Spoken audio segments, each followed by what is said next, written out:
the more I keep looking at this place, the more I'm impressed with just the place. And we've been in here before, you know what I'm saying? Let's go to the Mamba Room. Y'all see it? We gotta go to the Mamba Room. Bean turned out to be everybody's like Jordan. Like how we see Jordan, that's what Bean turned out to be. People didn't know, man. His style early on, man, didn't get accepted to a lot of old heads.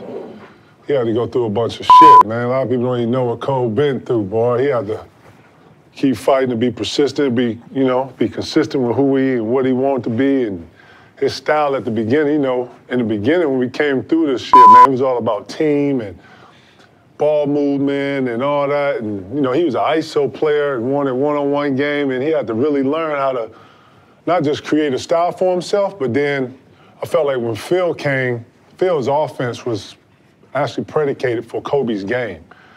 The Dale Harris game coming down, the same sets that he was running for like Nick Van Exel and Eddie Jones and them.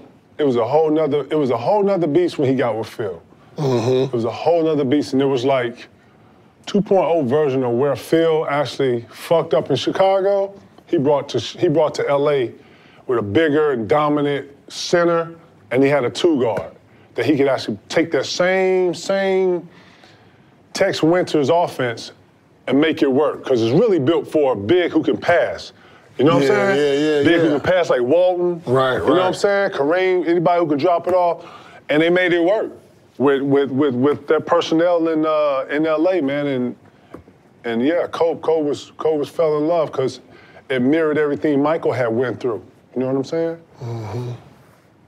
But man, once he hit the triangle offense, it was a different Kobe after that. You agree?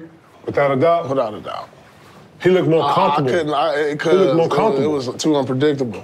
Right. Because he made it more cracking because he could play all the spots in the triangle. Facts. And then Kobe actually understood how it worked. You know what I'm saying? From watching him come in and force things. As soon as Dale Harris left, and Phil came in there, he looked under control. He was a lot more poised. He didn't look like he had the, like you can see the real investment in the Lakers in him, and he had the investment in himself to actually correlate a game that actually fit with the triangle offense, man. Made him a totally different player. After that, every coach that came in there had to adopt some type of triangle offense with it, right? Hey, he got the second most iconic shoe behind him. Man, Lord, people don't even know what the 24 stand for. People don't even understand that was a sign to everybody that he was a step above 23, if y'all even got that. That's why he went with 24? That's why he went 24, and that was a shot at Mike. Straight up, like, nigga, I'm better than you, and really stood on it. And if you look at every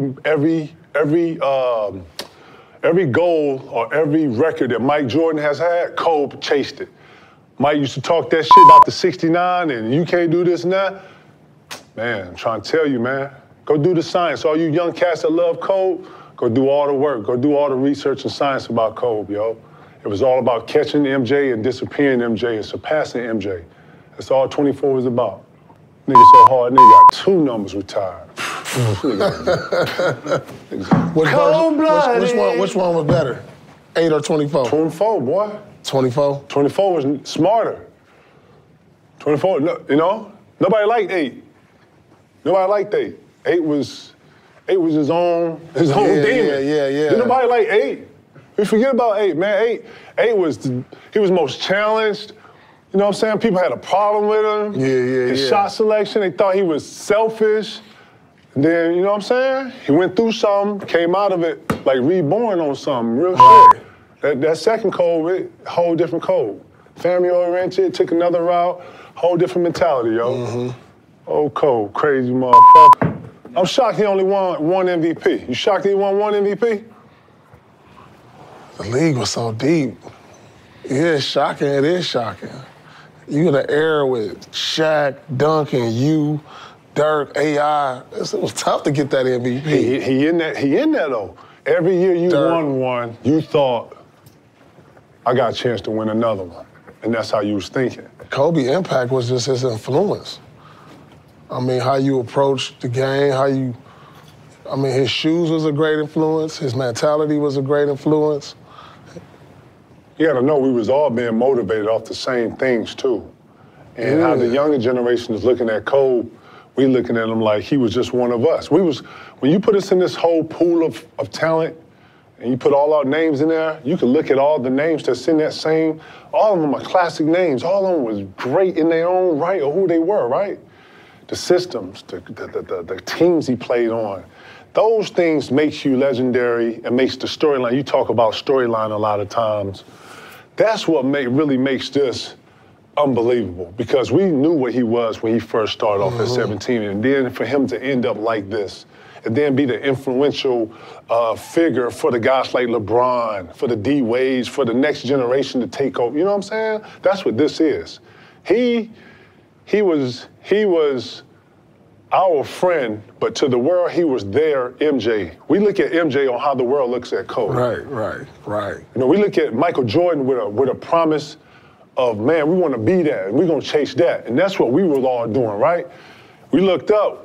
We grown now, and the younger generation is looking at Kobe like how we looked at Jordan, as from that influence of wanting to be like this, his mentality and all that. You know what I'm saying?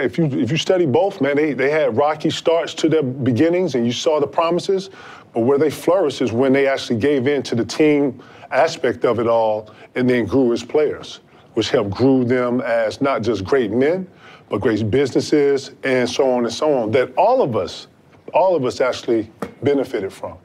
Kobe is the only signature shoe I wore in a game.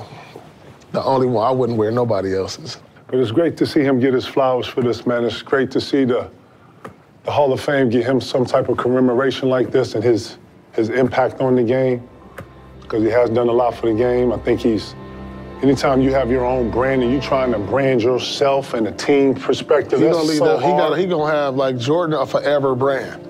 Like a forever brand. That's what Kobe was going. Yeah. Like you're gonna always see kids wearing these shoes. You're gonna always see NBA players wearing these shoes. Like a lot of players, you ain't seeing that. Right. And you ain't even seeing that. And there's waves, man. And there's been so many signature shoes and clothes and all that come and go. Kobe Bean. Some crazy motherfucker, man. Bean forever, boy.